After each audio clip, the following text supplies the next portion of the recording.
Hello, I am Dr. Brenda Jane Power, and that's a Ph.D. in Metaphysics.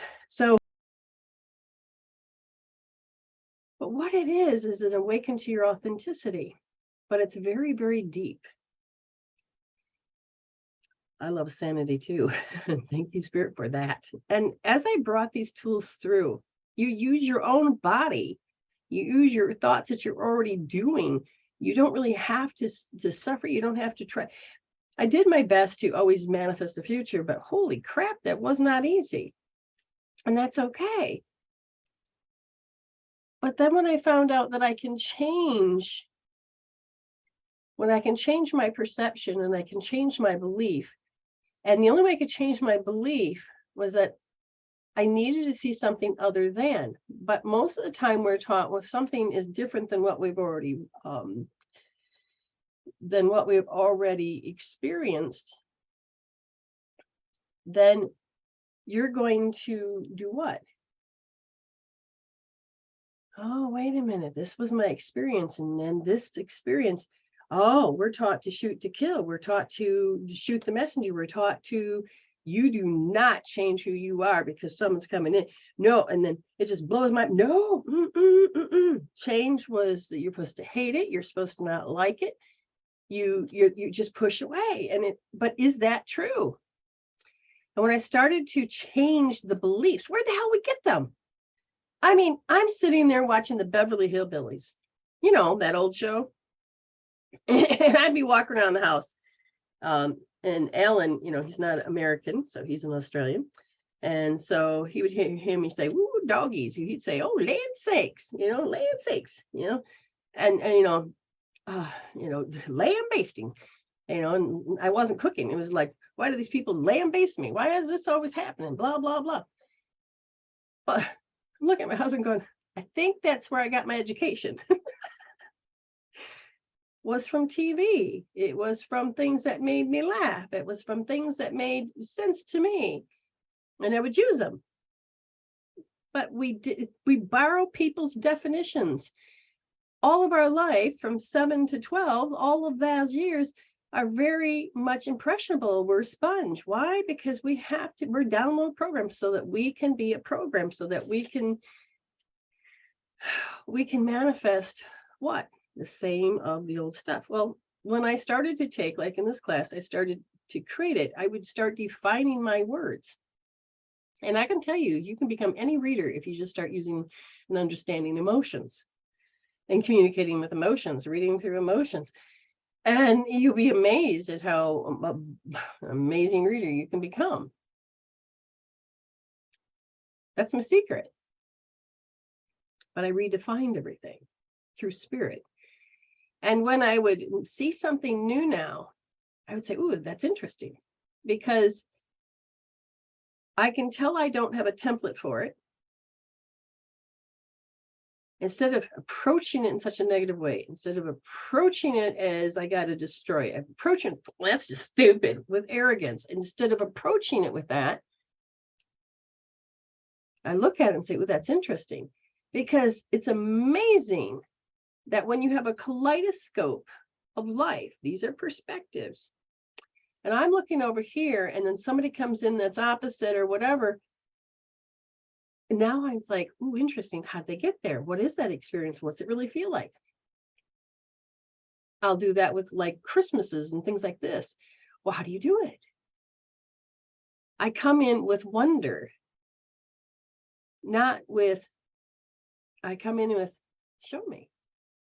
Because as I did that, this is how Spirit has shown me how. Because I was open to the flow of love. And I was like, okay. People says, I caught the program of, I have to behave that way. Woo! When you start understanding that one, you'll be like, why the heck am I doing that? And then a whole nother file opens up and going, well, because of this. And you're like, ooh, I can heal that. I can heal that. I can heal it. And then you start healing it. You close these individual Akashic records inside a great big Akashic record, and you start filing that away and start to create something new. She says, I felt anxiety about going back to work today. I saw and stopped it. Good job. That means her spiritual self consciously became aware of, hold on, what's my program saying? That's not me. I don't have to do auto response. And she heard it. So it's like this. Okay. So it's like this. It's like when I look at ego, the best way to describe it is an electromagnetic omni-apparition or electromagnetic guiding omni-apparition. So it's a lens. So if I have my ego on and I'm talking and everything else, and I don't realize that's a program, it's like my shadows and my littles, and I stop with my spiritual self and go, hold on, and I start pulling it off, I can look at the lens of ego and go, oh, there's the emotion, there's the thoughts. Do I really want to create that? So you have this different type of mindset that comes through because awareness says, this is how you've been defining yourself. This is who you were, not who you really are, but how you have over-identified with matter and who you put the mask on. You've put on this particular piece. And it's like, but that's not who I want to be. And you can heal it out. It is an amazing thing to do. We don't even look at this. I mean, I have people come to me and they're like, yeah, I don't understand anything you're saying. Well, you have to wake up. Well, what the hell does that even mean? I got up at 8 o'clock. No, you have to come to the table with your soul urge of feeling like there's more, and that you can just stop and go, wait a minute. I just arrogantly go, that's stupid. Is that really who I am? And did that hurt somebody else's feelings? Is that really one? I mean, we are trained to say those things. And then you have to decide, do you want that to be you? No. And there's even deeper ass programs that you're doing as a reactionary response. And when it hurts somebody or they can't tolerate you anymore because you're responding that way, it's on both of you. They need to go and figure out why they have this intolerance tubes and why that bothers them. And then the other hand, I have to step up to the plate and go, wait a minute, what am I doing? It's not that, what am I doing wrong? It is, I am playing a role or a part that I'm being less than. I'm less than. So what program is making me spiritually less than? Was I just doing a condescending tone? Was I taking offense and going the wrong way?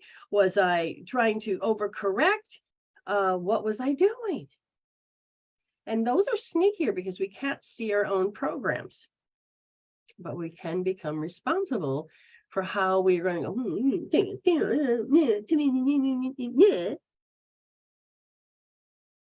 don't need to do that part. When you can catch that part and you start healing that part, when people do take offense and they do say these things, all of a sudden you're not going to go, oh my God, you're putting it on the floor, I hate you. Or you're going to go, all right, I'm going to take this with a grain of salt. I'm doing it with you. Spirit, if I'm really doing this program that is making me less than, I need to see it more through more than one person to legitimately be about the fact it's me, because it's both sides. And yet at the same time, it's all as one. And I can heal certain things at a certain times. So when you have somebody that comes up to you that's out for their own agenda, or they're your enemy or whatever, don't value their opinion because they want you to behave a certain way so they can get a certain response so that they can be in charge. And if people, especially people that are really have to control their world, if you do not control yourself and you show up as something else, ooh, you just disturb their world, it can be a whole nother shit show. But do we need to be our restrictions, our limitations, we have to not, I don't want to feel something, so I have to construct this way? Just think about it. Nikki says, I've been challenging how I have hatred towards egotistical behaviors. Ooh, slowly taking my power back. Yes. Now see what she said. She goes, oh my gosh, I have this hatred. So immediately, if you have anything less than love, like hatred, bam, you're going to lose power. You just gave your power away. Okay, people don't understand that. People don't understand that. So really understand it. She knows that she's like, oh, now that energy cannot be used to manifest anything good in her life because she's now, reality is what you're focused on. And she's like, dang it, I'm focusing on this. I need that life force power to create something better for me. Not out of a selfish way, but you're meant to here to create your life. You were born in that body. You're the one that needs to create that life. And your definitions and your belief systems are all going to be different than the programs you grew up with. You may take some in, but you got to weed out what is you. She says, slowly take my power back by viewing them as me and choosing to love every part of me, even egotistical. Yes, you stop removing, you got to heal out that hate, but your body, the chemical peptide, the more you take that chemical peptide and you heal that hate out, then you can love. Because some people will be standing back, well, how do you love those parts you hate? No, if you didn't use this resolving tool, you could, thank you for seeing the goodness and understanding that the hate is what gave you your story. So like, for instance, let's say a person has created a online, let's say they became an activist. They've got all of these followers. They became famous. They did all this. And once they started to really wish those people dead, yeah, understand those people just made you. They helped to make you because you went for a cause. Now, if they disappeared, could you reinvent yourself? Most people get so over-identified with matter. And most people that, like, say, have a job 50 years and all of a sudden it's gone, that 2-year transition, most people won't make it through. They usually will die off because they don't know how to transform. That 2 years is very crucial. So when you begin to love something, for me, I don't know how Nikki does it, but all I can tell you is that part of me was like, okay, I want to start seeing the good side of this. And I can see where they're coming from. And once I understand that, there's a part of me that has this empathy, and then I have an and respect for them. Regardless, I have an and respect. And I look at it this way, the catalog of life. Like, I didn't ever want to be a bus driver.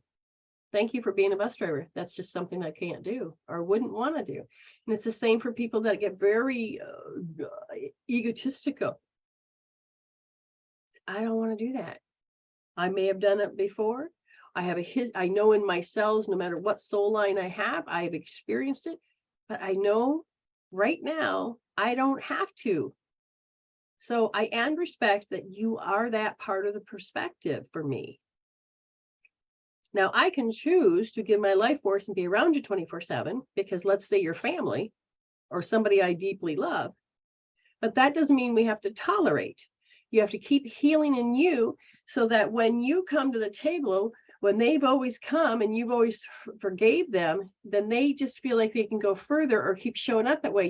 You have to stop and say, look, I love you and I do not accept you treat me this way.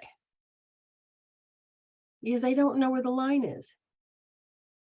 Because you're going to train them to treat you a certain way based on the fact that you've never said anything.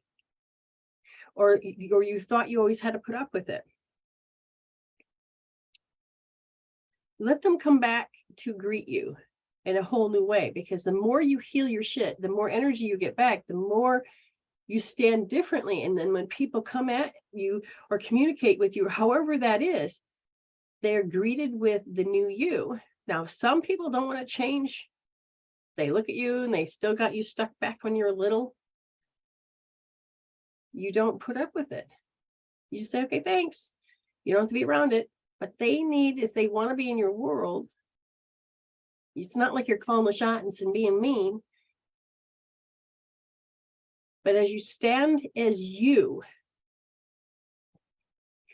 they have a choice to stand with you or leave. And we're learning how to accept these people and accept different parts of ourselves. Like I have a group of people that I love, and I don't have to be around it all the time. I don't have to put up with it. I don't have, what you see is what you get. This is who I am. So good job, Nikki. Good job. Anita says, I just like we embrace the good in us, we must embrace the bad. The more I accept my truths, and then I notice can't use the bad against me. Exactly.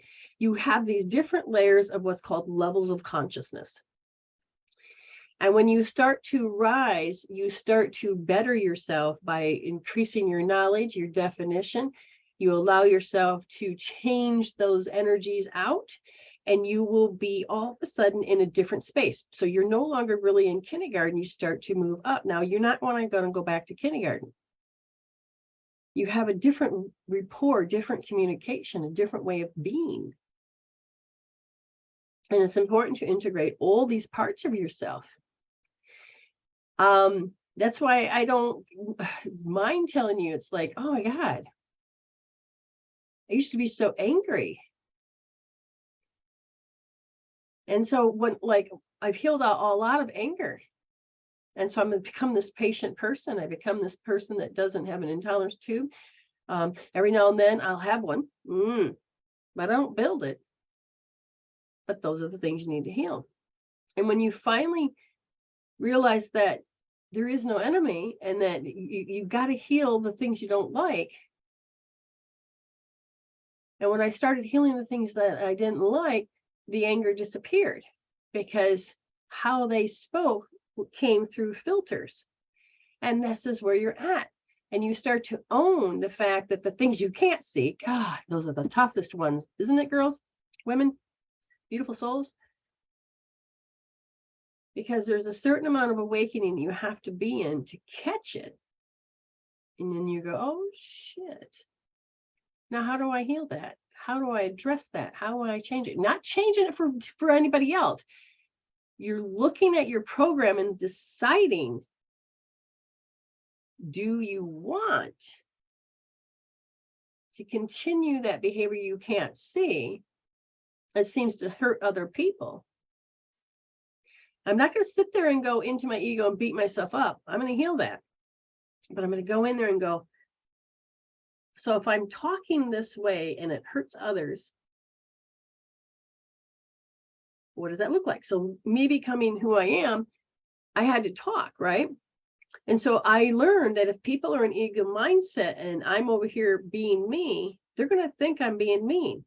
But when I started talking to those that were on the same wavelength as I am, they totally get it. So I will talk, but I also know that I may have to change some words. And then, it's not judgment. There's a discerning. How do you go with the flow? Who do you talk to? How do you bring this up? What do you do? But it's not about hiding myself. I just won't talk. There ain't nothing to talk about. So, again, what was my topic?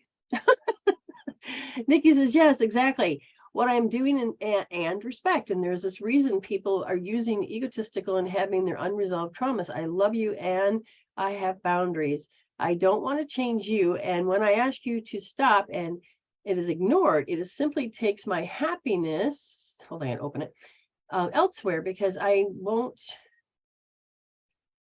give up my happiness anymore. Yes, that's growth. And then that is where tough love will feel like it's coming in place, because that's part of not my program anymore. And so as I'm breaking away from this program and pulling away, you're more than welcome to come with me, but you can't show up the same way as you always have. And I have to be okay with losing family and friends. It doesn't mean that they die. It just means, do I keep denying whom I am? Or do I look at this? So I had oh God, I'm going to say it. My programs would always be around negative people. And I thought that I was stuck with being a pessimistic, even though that's not who I wanted to be. It was the program that said that's what I am. And I said no. And I thought I was stuck. It was written in stone. I swear to God, Spirit goes, no, it's not. And then it's like, as soon as I started to be happy, oh, what? Why are you trying to be something you're not? And I'm thinking, I think this is really me. And I think this, the negative, isn't me. And the more I started to put this love in my space, oh my gosh, the sour grapers, the haters, the people that just wanted me to go back to who I was to them because it made them okay. But as I started to be me, oh, how dare you hurt me? How dare you change? I'm like, what? Me being happy, you're better off if I'm in pain and suffering. Well, I don't want to be that.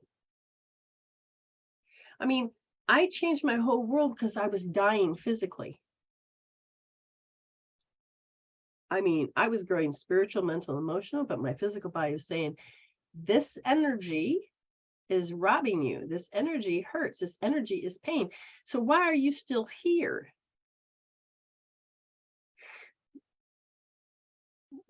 Because, and then here comes the excuses and the reasonings. I had to heal my excuses and my reasonings, and they weren't just emotions, they were excuses and reasonings. And when I finally noticed the limitations that came with them, I can't because, and it all was about what other people think. I can't do that because people are going to think I'm a bad person. I can't do that because people are going to call me a bad mother. I can't do that because people are going to call me a bad person. We're going to call you that anyway, just because that's the type of people they are. Whoops. And I said, ugh. Ugh. Why am I living for them? And it was all those programs. And then I said, I know I can't create because I don't know what it looks like. But if I gave myself my permission to use my will with my higher consciousness and said yes to me, yes to that beautiful love energy, and yes to growing with my heart's desire, that life purpose. My life purpose was to not just get over the hurdles, but to remove the hurdles, resolve them out. And after I done that, things started to show up better than I could ever even imagine to create. I'm like, oh, I never thought of that. Oh, look at that. Oh, how interesting. Oh, then the colleague of life says, who do you want to start to master to become? Not to be somebody else. So I started to reach inside me and I'm like, oh, what thrills me is the brain. What thrills me is the relief and the joy that returns. How do I get any of that? Spirit says, how about studying this. And I had, like, to become the doctor, I was talking to a newspaper man. He had interviewed me. And so as I was doing the interview, he says to me, he said, let me give you a bit of advice. He says, in your field, which I'm so proud that you're doing, that's not really accepted in this world right now. But if you go for your doctorate, people are going to listen to you more. Plus, you're going to grow. That stuck out like a sore thumb. Spirit says, go for it. I don't know how. And Spirit goes, well, is that ego or spirit? That's ego. Thank you, Spirit. Thank you, Spirit. Show me how. Thank you, Spirit. And everything just started coming in alignment. Had no money, but money appeared. I'm like, whoa, thank you, Spirit. I'm going to keep doing this. If you would have asked me 20 years ago or 30 years ago, would I be here in Australia, happy, doing what I love? No, because I didn't know this really existed. I just felt like I had to fight the system. I feel like I was always had to be shy, or I had to be attacked, or any of that stuff. But not anymore. Now I've got this wonderful man that's thinks the same lines I do. He still has his individuality. I have mine. We do things together. We grow. We support each other. And we've learned how to have a relationship through a spiritual mindset, through love, through unconditional love. We are really answering what unconditional love is. And it's like, whoa, baby. And now I want to gift that to you. I want to give, this is why I do the shows twice a week. This is why I do tribal. This is why I, and I used to do things for service, and Spirit says, you're going to eventually have to learn how to receive, because you're going to starve to death. So I had to change all that mental belief system, that mindset, that when you do God's work, you're supposed to starve to death. And it wasn't until a church member says to me,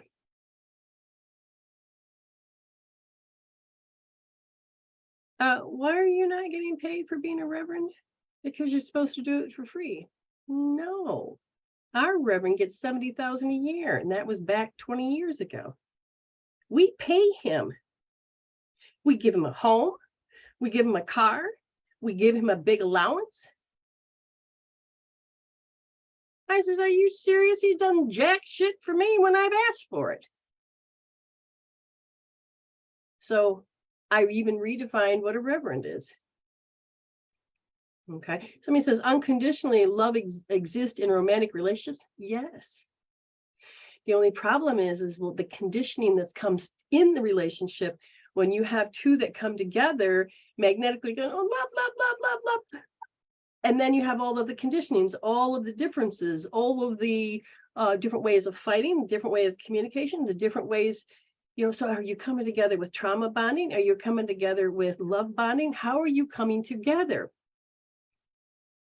Are you coming together because, oh, a man's supposed to save me? Are you coming together because, for what reasons? Because let me tell you, one of the attraction factors is that the man or the female or whoever mate you're drawing to you, I can guarantee you the programs of your youth are packed in that person that you're supposed to unpack with. You can get pretty freaking messy if you have a crappy life when you were little. And as I'm getting through, and the man that I thought I was supposed to be with for the first time, oh my God, I knew I shouldn't have married him, but I did it anyway. Whole lot of heartache, whole lot of this, whole lot of that. And then I evolved. And then I'm with the second man. I'm thinking 20 years, I'm putting time and effort. And shit would hit the fan. Nope, we're going to learn to get past this. We're going to learn to grow together, and we're going to learn. And I had this thing where I thought we were going to die together, meaning spend many years on this planet, grow old, have grandkids, do the next logical step. But I don't think it was really my dream. And at the same time, I had anguish every day from a gaslighter. I had this anguish. I had this energy. I had this territorial energy that just would rip things from my hands. One person even pointed out, do you hear what you just said? It's mine and his. Or in this case, everything that's yours is his. He's got you convinced that there's nothing. That one was a shocker and a half. I said, son of a bitch. And every time we fought, it was, fine, I'll pull away and let you have it, and I'll just disappear. But was that even mine? No, not at all. But you can get that unconditional love. Me and him I'm learning how it looks, and I'm teaching people how to do the social. Change that social intelligence, change that love intelligence. Me and my husband, we have some really big things missing out of our marriage, and I'm thankful for that. We don't need to constantly be out of sync. We don't constantly need to have to fight and show that I'm smarter, you're smarter. We don't have to be egos and go, I'm right no matter if I'm wrong. We don't have to play those games. Well, I got to get you to get what I want, so I've got to trick you. We don't play those push and pull energy games. And I'm thankful they're gone, because we can just be happy in love. We can learn to communicate and learn to heal our shit so we can communicate.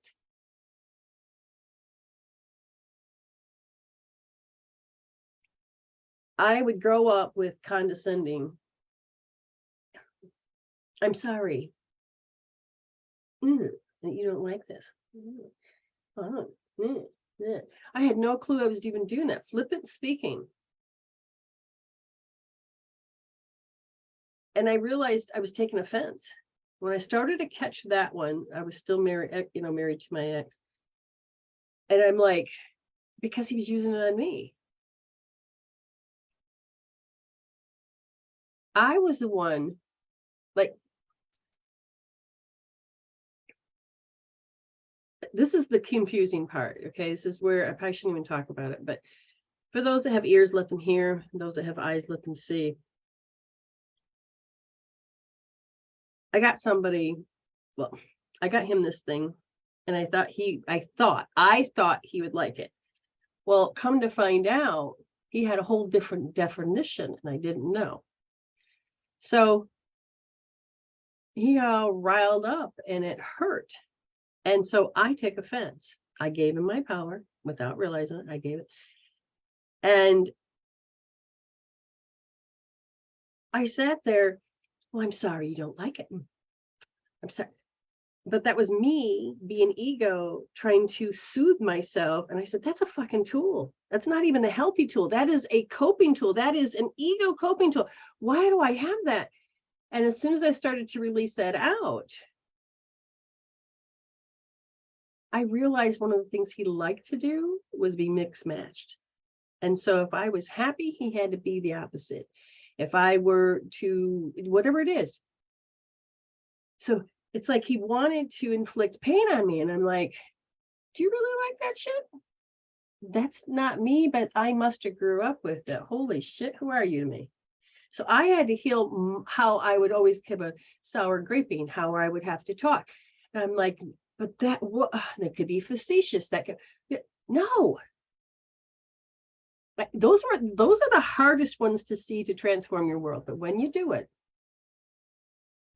you're going to be going, oh, and it'll make sense. I got to catch up here. Today, they were in their fear beliefs and anxiety over it. And I simply said, I value my peace and sanity. Can we please change the subject, because my body is sensitive and I'll go into anxiety? And they said, yes, and change the subject. Oh my God. Communication. Now, some people, like my past, if I would have said that, they would have said, where's the button? I want to make more of it. And I'm like, really? I mean, that one really got to me, that I actually manifested, and I totally could see it. I was like, oh my God. So, but the communication. And now, if I say this to somebody, can they hear me? Can I get them to hear me? Well, it depends on if there's any program that says that they won't. I still need to heal some of these things out. She also says, for now, until I heal more of why I have to feel others so much, I will protect myself. I can at this stage of me. Yes, because you're beginning to understand yourself. I'm so proud of you. Nita says, that's why my spirit wanted me to let you know that my Zeus discovery. Yes, and you are all supposed to wake up on a deeper level. I love it. I just put together today that cognitive dissonance is linked to trauma response. Mine is linked from the gaslighting. I was when I put that together late in the game. Better late than never, I say. Yes. But it's always, do you always notice it's divine timing? Man, I wish I would have done that. No, I wouldn't have gotten it. Like, I wish I would have learned all this healing stuff before my mother died. No. That is actually quite not healthy thinking, because one, her soul was at a certain level of growth, and she has to be honoring where she's at. Just because I wanted it doesn't mean she wanted it. Now that becomes very selfish on me. I have to and respect her, whatever it may be. Oh my God, my ex used to be miserable when I was happy. He told me he would get me jealous. When you begin to see some of these programs and you're like, do I really want to put up with them anymore? You're going to turn around and you hit enough's enough. I mean, I can't tell you how much I hit enough's enough. My final words was, I'm done. And he knew at that point when I would say it, I'm done. He knew he's losing. He knew that there's no way winning me back. He lost me. And I said, done. And so I started to carve my way out of that and say, where do I need to go? And I pulled myself up by the britches and I did it. I chose me. And I don't think he ever thought that I would ever get through it, but I got through it with flying colors, and I don't look back. I do not regret.